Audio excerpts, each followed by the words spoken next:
Yes, leero akatambi ke nkuleetedde ke ka mwana mulenzi Ssefuko ne Nakankaka era nga ngenda kukulaga ggwe omuvubuka ali eyo engeri gy'ogenda okubeera nga ozinamu omuwala.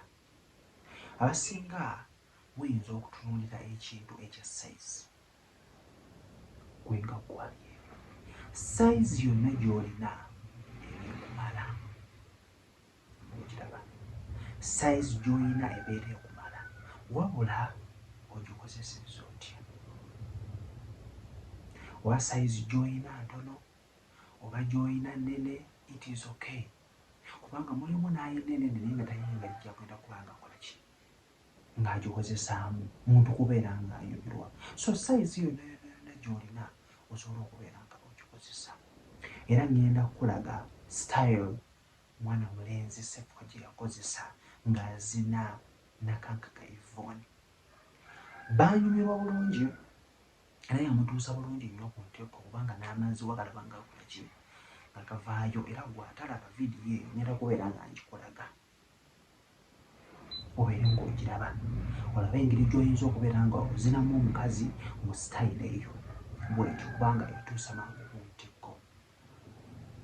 Era bw'otunuulira akatambi ako mwana muwala yawulira nga omukira mu butuufu gumutuuse engeri gyegirawo nga mu butuufu awulira amukiisa omukira. So sitayiro yali bw'eti nga bw'ogiraba.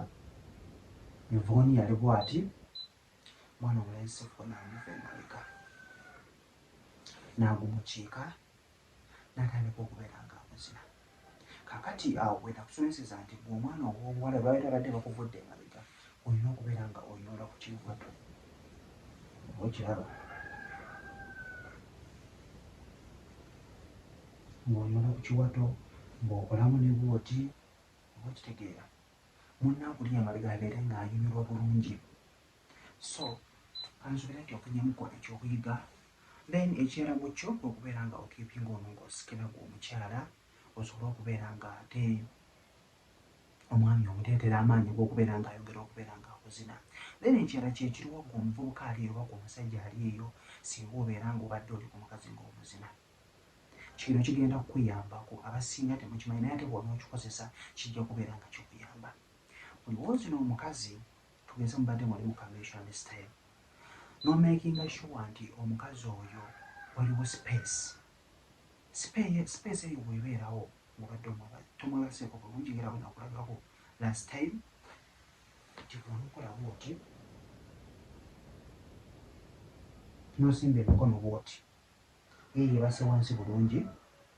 Then buli gy'onookoma okubeera nga oli bw'oti oba okiraba kyenkola buli wonookoma okubeera nga oli bw'oti ng'omuwaira wano bw'oti nga bw'otunula ku mbolo yo ojja kwongera okubeera ng'oyima era ajja kwongera okubeera ng'atuuka ku ntikko. So kanzubire nti n'ofunyemu ekyokuyiga. Oba ofunyemu ekyokuyiga then gezaako okubeera ng'okirabirako ewa munno asobole okubeera ng'ate naye anyumirwa, asobole okubeera ng'ate naye afunamu ekyokuyiga. Mbeera bulungi, mbagala.